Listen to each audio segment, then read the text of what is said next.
شروع اللہ کا نام لے کر جو بڑا مہربان نہایت رحم والا ہے۔ ہم نے نوح کو ان کی قوم کی طرف بھیجا کہ پیشتر اس کے کہ ان پر درد دینے والا عذاب واقع ہو اپنی قوم کو خبردار کر دو۔ انہوں نے کہا کہ بھائیو، میں تم کو کھلے طور پر خبردار کرتا ہوں کہ اللہ کی عبادت کرو اور اس سے ڈرو اور میرا کہا مانو، وہ تمہارے گناہ بخش دے گا اور موت کے وقت مقرر تک تم کو مہلت عطا کرے گا۔ جب اللہ کا مقرر کیا ہوا وقت آ جاتا ہے تو تاخیر نہیں کی جاتی، کاش تم جانتے ہوتے۔ جب لوگوں نے نہ مانا تو نوح نے اللہ سے عرض کی کہ پروردگار، میں اپنی قوم کو رات دن بلاتا رہا لیکن میرے بلانے سے وہ اور زیادہ گریز کرتے رہے۔ جب میں نے ان کو بلایا کہ توبہ کریں اور تو ان کو معاف فرمائے تو انہوں نے اپنے کانوں میں انگلیاں دے لی اور اپنے اوپر کپڑے اوڑھ لیے اور اڑ گئے اور خوب تکبر کرنے لگے۔ پھر میں ان کو بلند آواز سے بھی بلاتا رہا، پھر علانیہ بھی اور رازداری سے بھی سمجھاتا رہا۔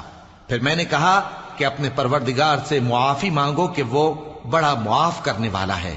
وہ تم پر آسمان سے موسلا دھار میں برسائے گا اور تمہارے مال اور بیٹوں میں اضافہ کرے گا اور تمہیں باغ عطا کرے گا اور ان میں تمہارے لیے نہریں بہا دے گا۔ تم کو کیا ہوا ہے کہ تم اللہ کی عظمت کا اعتقاد نہیں رکھتے، حالانکہ اس نے تم کو طرح طرح کی حالتوں میں پیدا کیا ہے؟ کیا تم نے نہیں دیکھا کہ اللہ نے 7 آسمان کیسے اوپر تلے بنائے ہیں اور چاند کو ان میں روشن بنایا ہے اور سورج کو چراغ بنا دیا ہے؟ اور اللہ ہی نے تم کو زمین سے ایک خاص طرح سے پیدا کیا ہے، پھر اسی میں تمہیں وہ لوٹا دے گا اور اسی سے تم کو نکال کھڑا کرے گا۔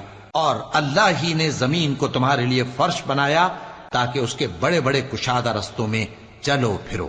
آخر میں نوح نے عرض کی کہ میرے پروردگار، یہ لوگ میرے کہنے پر نہیں چلے اور ایسوں کے تابع ہوئے ہیں جن کو ان کے مال اور اولاد نے نقصان کے سوا کچھ فائدہ نہ دیا، اور وہ بڑی بڑی چالیں چلے اور کہنے لگے کہ اپنے معبودوں کو ہرگز نہ چھوڑنا، اور ود اور سوا اور یغوس اور یعوق اور نصر کو کبھی نہ چھوڑنا۔ اور اے پروردگار، انہوں نے بہت لوگوں کو گمراہ کر دیا ہے اور تو ان ظالموں کو اور زیادہ گمراہ کر دے۔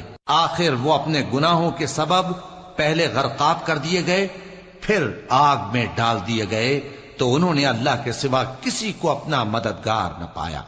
اور پھر نوح نے یہ دعا کی کہ میرے پروردگار، ان کافروں میں سے کسی کو زمین پر بستا نہ رہنے دے، اگر تو ان کو رہنے دے گا تو یہ تیرے بندوں کو گمراہ کریں گے، اور ان سے جو اولاد ہوگی وہ بھی بدکار اور ناشکری ہوگی۔